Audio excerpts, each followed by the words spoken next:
মই জলৈকে যাওঁ প্ৰতিদিনৰ সাংবাদিকসকলে 5 দিন ধৰি মই যতে যাওঁ সমাজত বেলেগ প্ৰগ্ৰামত গৈছো গভৰ্ণমেণ্ট প্ৰগ্ৰামত গৈছো পাৰ্টি প্ৰগ্ৰামত গৈছো অকল সেইটোৱে সুধে 4 দিনত 40-50টা নিউজ বজাইছে তেতিয়াতো মানুহৰ এটা ধৈৰ্য থাকিব নহয় মানে মই কি বুলি কম জুবিন গাৰ্গে আপোনাৰ সন্দৰ্ভত এটা কথা কৈ আছিল মোৰ কাণত এই মুহূৰ্তত সেইটো বাজি আছে মই নকওঁ সেই শব্দটো কিন্তু আপোনাক তেনেকুৱা বুলি ক'বলৈ মোৰ মন গৈছে অলগৰ্ধ এটা অকল চিঞৰে কাজিয়া কৰে ব্ৰেইনত একো নাই জন্মলে বেংগলী জানে হিন্দী জানে সি ইংলিছো ক'ব নাজানে সেটা গৰু আছিলে সি মোতকে 1 বছৰ সৰু বিবৰা অলগৰ্ধ এটা অকল চিঞৰে কাজিয়া কৰে ব্ৰেইনত একো নাই জয়ন্ত কিন্তু এইটো তই বেয়া কৈছ দেই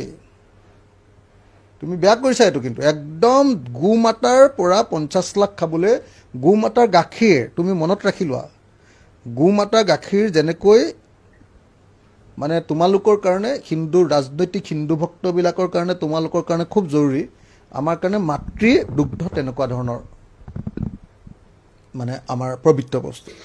আমি মাতৃ দুগ্ধক লৈতো পৃথিৱীৰ কোনো সন্তানে কেতিয়াও কথা ভাবিব নোৱাৰে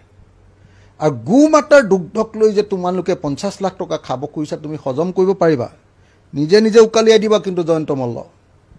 উকালি আহি যাব নিজে নিজে কি হৈ যাব আৰু তোমালোকেতো ভগৱানকো বিশ্বাস কৰা ভাই বহুতকে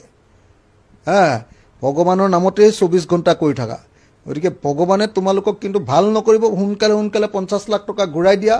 সবৰ সন্মুখত সেৱা কৰি ক্ষমা খোজা আৰু অতি সোনকালে মই ভাবো যে কামাখ্যা মন্দিৰলৈ গৈ অতি সোনকালে জয়ন্ত মল্ল বৰুৱাই পাপ স্বীকাৰ কৰি পুণ্য হৈ আহক নহলে মন্ত্ৰীসভাৰ পৰা তেওঁ কিন্তু সোনকালে মন্ত্ৰিত্ব যোৱাটো